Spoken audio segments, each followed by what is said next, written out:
Hi, everyone, and welcome to number 9, I think it is now, where we're giving thanks to those individuals who really made the effort to keep our sanity, us ukulele players, that is, throughout COVID. I'd like to introduce to you a really good friend of mine, Tara Maysey. Hi, Tara. Hi, Peter. How you Hey, doing? thanks for taking the time out to do this. Just before we get into the nitty gritty about COVID and everything, why don't you explain to our viewers all about the London Ukulele Project? Okay, thank you, Peter. Yes, the London Ukulele Project is a not-for-profit organisation that is using the ukulele to bring people together, build communities, with the aim of combating loneliness. Okay. So, not many people know that in the UK we have an MP for loneliness who was appointed in 2018. Hmm. So I was very interested in that as a topic and wanting to. My experience of teaching the ukulele has shown me how good it is at bringing people together, and I thought that that would be a good tool to use. And so I set up the London Ukulele Project at the end of 2018, and now we are even bigger now because we have ukulele projects now in Scotland and in Wales, in the southeast and also East Midlands. And one day I hope there'll be ukulele projects up and down the UK. But it's really great to work with different people, and we all have the same mission of combating loneliness. Fantastic. So, what a great idea. And Thank so, you. you were pre-COVID. You were sort of teaching students. Was this like a one-on-one, or were you teaching groups, or how were you actually teaching yourself? Yes, so I've been teaching for I think it's my 10th anniversary this year, Okay. of teaching ukulele, but I also teach piano. And I mainly had one-to-one, but I had a group also. I was invited by Age UK Richmond to run a ukulele group for them. They were the inspiration behind starting the project because of the feedback that came back off first, just that one initial course. Mm, And yeah, so that was us. And then we went into lockdown and everything went crazy. right.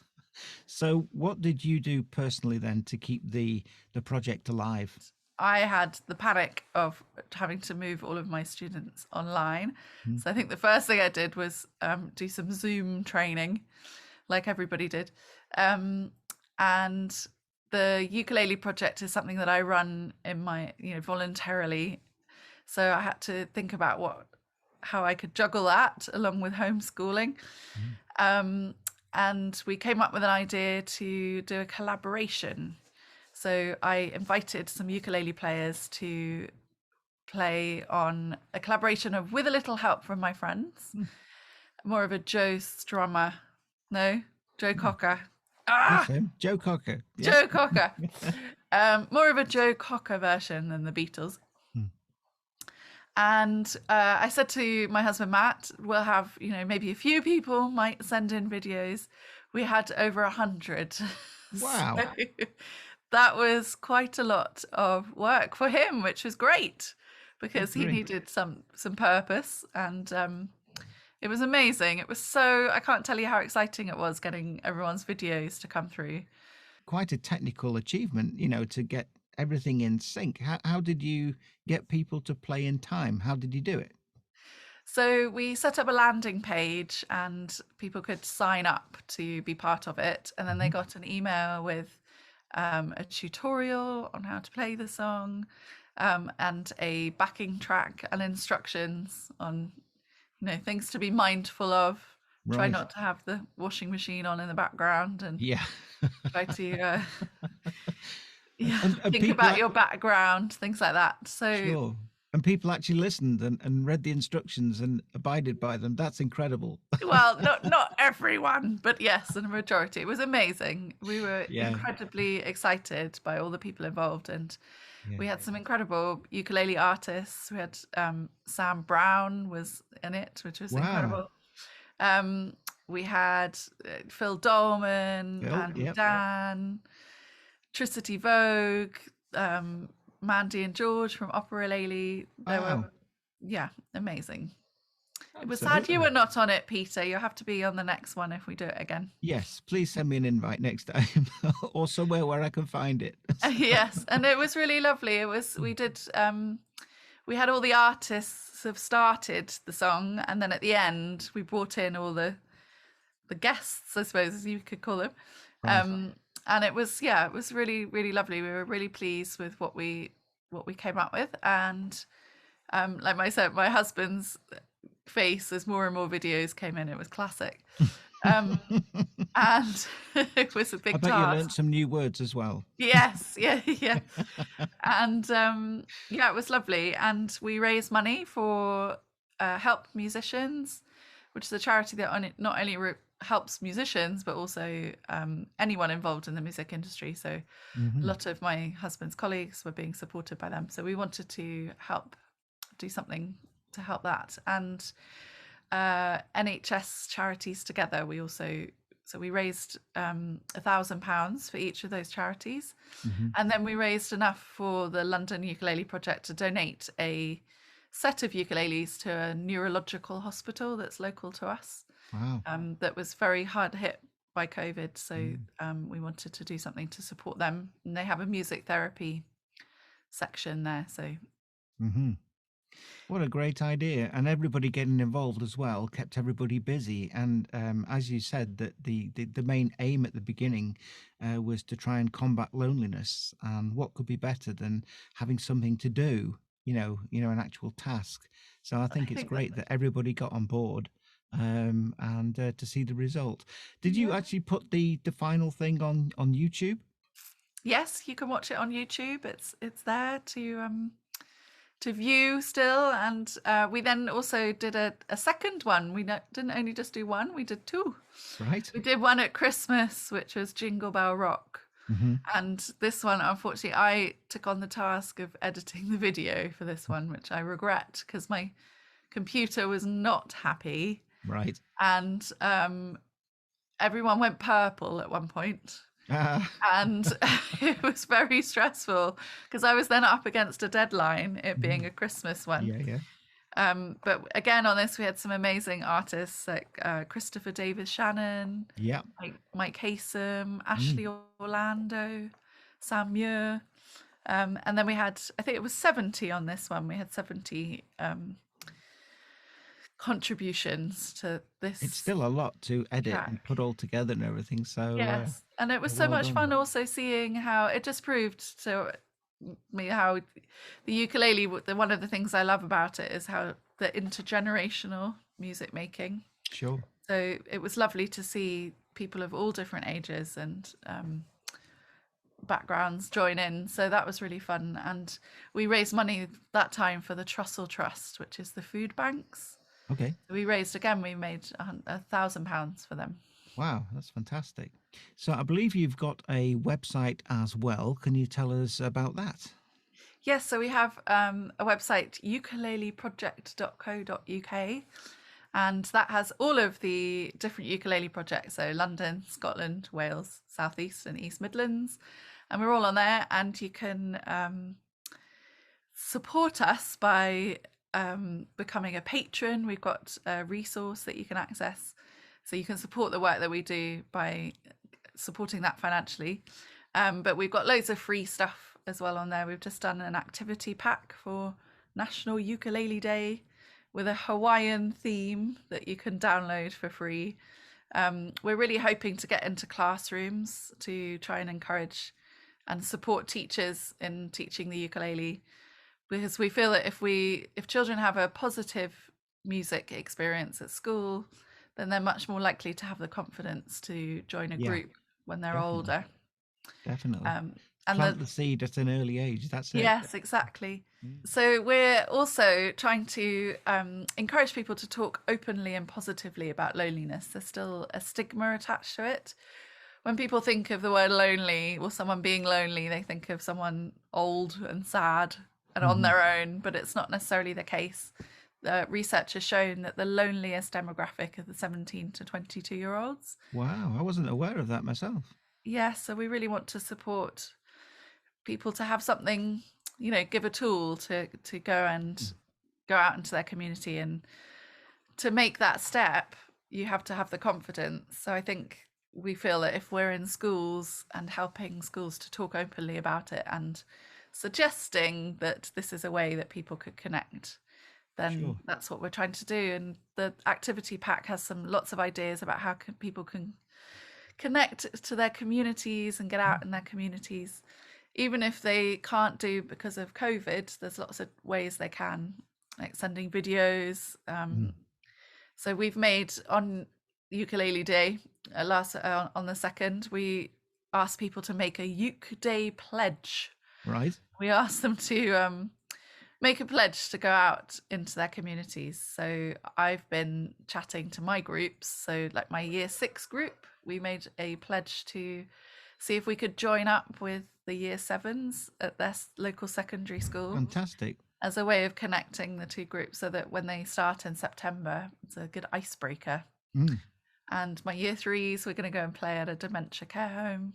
And if we can't do it in person, we'll record a video for them.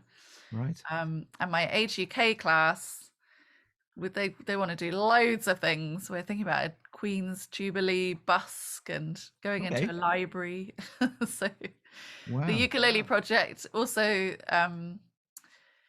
works with our profits go towards donating ukuleles to schools and community groups, and we've recently started donating to libraries as well. Okay, so people can go and rent a ukulele instead of renting a book. Yes. So Wow. they can loan a ukulele for 3 to 6 weeks, and they get access to our resources. So that Wow. and we also have a ukulele directory. So we hope that they might then, if it's something that they enjoy, then they might go and find their local group. Mm-hmm. Fabulous. Now, I had a quick scoot through the web page, and very pleased to see that yourself, you're very environmentally conscious as well. Well, we're conscious that we're encouraging people to buy ukuleles. We're donating ukuleles. We wanted to make sure that we didn't have too big an impact on the environment. So yeah, we have an environmental pledge. We work with a company called Ecology. So for every 30 ukuleles that we donate, we pledge to plant 25 trees. And we give a monthly donation to support projects that are working with environmental causes. Which is great. So people sort of help you with the growing the site, and then you put it back into the community, and you're also helping the environment. Absolutely incredible. Thank you, Peter. Yeah, it's a lovely sort of circle of love, I think. Spreading the Circle of ukulele love is joy. perfectly put. So, for people to actually see your website, what is the address? So it's the ukuleleproject.co.uk. Fantastic. Now, I introduced it at the beginning as the London Ukulele Project, and you just mentioned briefly that it's starting to spread around the UK. Can you tell me where it is and who's representing those areas? Yes, of course. So we've got the lovely Sean Keddy is in Wales. He is founder of the Wales Ukulele Project. Mm-hmm. So it's really nice. We're all doing our own sort of thing. So Sean is very tech savvy. So he's doing a lot of online stuff, which makes sense in Wales because it's very rural. So online stuff is brilliant. We've got Sarah Farron in Scotland. She's doing Scotland Ukulele Project. So she's in Glasgow. Mm-hmm. She's working a lot with the LGBT community, but she's also been teaching for a number of years in schools and has one-to-one students. So she's just set up a ukulele jam in Glasgow, and she's hoping to get lots of little groups going across Scotland. And so then there's Anna Marie Dawes, who is in East Midlands Ukulele Project, and she is just starting. But she's going to work with parents and in a school. She's going to do amazing things, I know. And then there's Justine Abry Hodder, who is in the Southeast Ukulele Project. Wow. And she has just got some ukuleles she's donating to Bracknell Library. She's going to do a parents group as well. And she works with an adult send group, which is absolutely brilliant. So there's some really exciting things, and we're all doing our own thing. So yeah, it started in London, but I realized it's very isolating doing it on my own, and the irony is that we're trying to combat loneliness. So I'm very, very grateful for this lovely team that we now have. Yeah. And yes, and then we were talking about how we changed things during lockdown, the other things that we did. I was really excited to be asked over the summer of 2020 to do an online Zoom lesson for a charity called the Ottokar Kraus Music Trust. And they work with young people, children and young adults with additional needs. And I have a group that we did a summer holidays. It was funded by Children in Need. So they all got a ukulele, and then they did a 6-week online course, and then got to keep their ukulele at the end. Wow. And what's been so lovely is that we're still going. Hey. Yay. Great. And we meet every week, and I got to meet them for the first time. Wow, that must have been nice. Christmas. It was amazing. And they started, and because the problem with Zoom is there's no feedback for us. They hear me, but I can't hear them. So they were so incredible, because we did a concert, and we'd never played in person before. Right. And when they started playing, I'm not gonna lie, I burst into tears. It was all too much. They were so good, and it was so lovely. So So I think you've been a real catalyst in keeping the ukulele going, sort of avoiding loneliness, getting people involved. The ukulele community is now growing nationally with the other people that you mentioned. So I take my hat off to you. Oh, thank you, Peter. We're trying. It's hard to not want to leap ahead, and but I think, yes, with small steps. My aim one day is to have a ukulele proms at the Albert Hall. Wow. That is where I'm heading. So if anyone wants to help me get there, then I'm grateful for any help and support. Absolutely, yeah. But I love the idea of bringing schools and communities together, and in somewhere like the Albert Hall would just be amazing. Well, if they can do it with sort of choirs from around the country, and then everybody meets in one place, why can't you do it with ukuleles? Have a nice jam, like you say. Yes, amazing. exactly. So, well, good luck with that. Thank you so much for taking the time out to do this. It's been a very interesting interview, and I wish you all the success in the future. Oh, well, thank you so much, Peter. Thank you for having me and for supporting the projects. No problem. This is a song that I listened to a lot during lockdown. It was written by November Ultra, and I think she wrote it during lockdown. It's very short and sweet, but for me, it's just got the most gorgeous lyrics. And one of them is, "Your heart will need to rest, so come into my arms." And I feel that that's what the ukulele does. You bring it for a hug.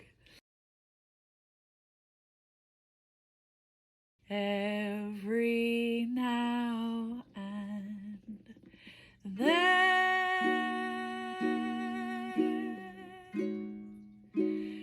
come and take my hand.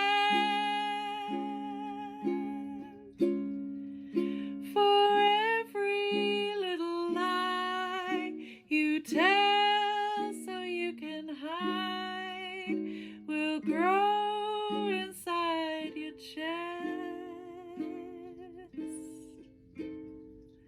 Your heart will need to rest. So come into my arms.